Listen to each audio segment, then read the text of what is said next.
అలసిన వానికి ఓరడించు మాటలు. సహోదరుడు భక్తి సింగ్ గారి పరిచర్య నుండి సేకరించిన అనుదిన ధ్యానములు. ఎవడైనను పాపము చేసిన ఎడల నీతిమంతుడైన యేసుక్రీస్తు అను ఉత్తరవాది తండ్రి యొద్ద మనకున్నాడు. 1 యోహాను 2వ అధ్యాయము 1వ వచనము. 1 యోహాను 2వ అధ్యాయము 1వ వచనములో ప్రభువైన యేసు మన పక్షమున ఎల్లప్పుడూ విజ్ఞాపన చేయుటకు సిద్ధముగా ఉన్న ఉత్తరవాది అని చదువుచున్నాం. ఇర్మియా గ్రంథము 50వ అధ్యాయము 34వ వచనంలో కూడా వారి విమోచకుడు బలవంతుడు, సైన్యములకు అధిపతియగు యెహోవా అని ఆయనకు పేరు, ఆయన బాగుగా వారి వ్యాజ్యమును కడముట్టించును అని చదువుచున్నాం. దేవుని పిల్లలైన ఇశ్రాయేలీలు తమ శత్రువులచే చెరపెట్టబడి ఉన్నారు.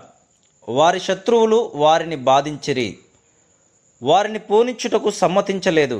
గాని దేవుడు వారి విషయమై జోక్యం కలుగజేసుకుని ఆయన బలమైన శక్తిచే వారిని చెరలో నుండి బయటకు రప్పించెను. అదేవిధముగా మనము ఏదైనాను పాపములో శోధనలో పడినప్పుడు శత్రువు దాని నుండి మనల్ని బయటకు రానివ్వడు. మన తెలివి చేత, బైబిల్ జ్ఞానము చేత మనము జయించగలమని తలంచదము, కానీ జయించలేం. మనం ఈ రీతిగా దేవుని అడగవలెను. ప్రభువా, ఇది నా బలహీనత, నా పతనము, దయతో నా పక్షమున విజ్ఞాపన చేయుము. నన్ను సాతాను హస్తముల నుండి విడిపించుము. విశ్వాసముతో మనం ప్రభువు యొక్క ప్రధాన యాజక పరిచర్యను ఎడతెగక కోరుకొనవలెను. నిత్యము జీవించు మన ప్రభువైన యేసుక్రీస్తు మన పక్షమున వాదించి మన తప్పిదములన్నింటి నుండి మనలను విడిపించును. ఆయన లేకుండా మనము ఏమీయూ చేయలేమని గుర్తించవలను.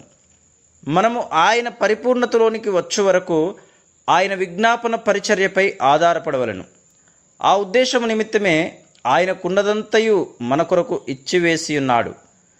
తన స్వరక్తముతో మనలను కొన్నాడు. 1 పేతురు 1వ అధ్యాయము 16వ వచనములో నేను పరిశుద్ధులను, మీరును పరిశుద్ధులయుండుడి అని చెప్పుచున్నాడు.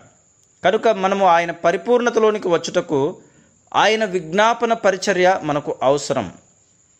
పాత నిబంధన కాలంలో యాజకులు ఎన్నో వేల బలులను అర్పించిరి, కానీ వారు చేసిన ఈ పరిచర్య ద్వారా ఎవరునూ పరిపూర్ణతలోనికి రాలేదు. హెబ్రీలకు రాసిన పత్రిక 7వ అధ్యాయము 19వ వచనం. అయితే అవి ప్రభువైన యేసుక్రీస్తు యొక్క పరిపూర్ణమైన బలికి ఒక ఛాయ వలె ఉన్నవి. హెబ్రీలకు రాసిన పత్రిక 8వ అధ్యాయము 5వ వచనం. మెల్కీసెదెకు సర్వోన్నతుడైన దేవుని యాజకునిగా అబ్రహామునకు ప్రత్యక్షమై పరలోక ఆహారమును అతనికి తెచ్చెను. అదే అతనిని శోధన కాలంలో బలపరిచింది. కానీ అబ్రహామును పరిపూర్ణతలోనికి తెచ్చుటకు అతడు సహాయం చేయలేకపోయాను.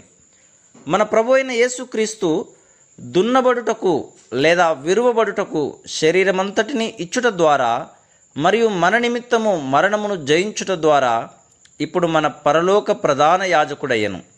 ఆయన ద్వారా మనము పరిపూర్ణతలోనికి తీసుకుని రాబడితిమి. హెబ్రీలకు రాసిన పత్రిక 7వ అధ్యాయము 24, 25 వచనములు. ఆయన పరిపూర్ణమైన ఒక్క బలి ద్వారా, ఆయన పరిపూర్ణత ద్వారా మనలను తన పరిపూర్ణతలోనికి తీసుకొని వచ్చెను. మనం పడిపోయిన ప్రతి సమయమున విరిగిన హృదయముతో, దీనత్వముతో ఆయన యొద్దకు వెళ్ళగలం. ఆయన ప్రధాన యాజకత్వము ద్వారా మనలను పైకి లేపును. అనగా మనము ఎల్లప్పుడూ పాపము చేయుచూ ఉండవలనని కాదు, కానీ మన మానవ హద్దుబాట్లను గుర్తించి ఆయన యాజకత్వ పరిచర్యపై ఆధారపడవలెను.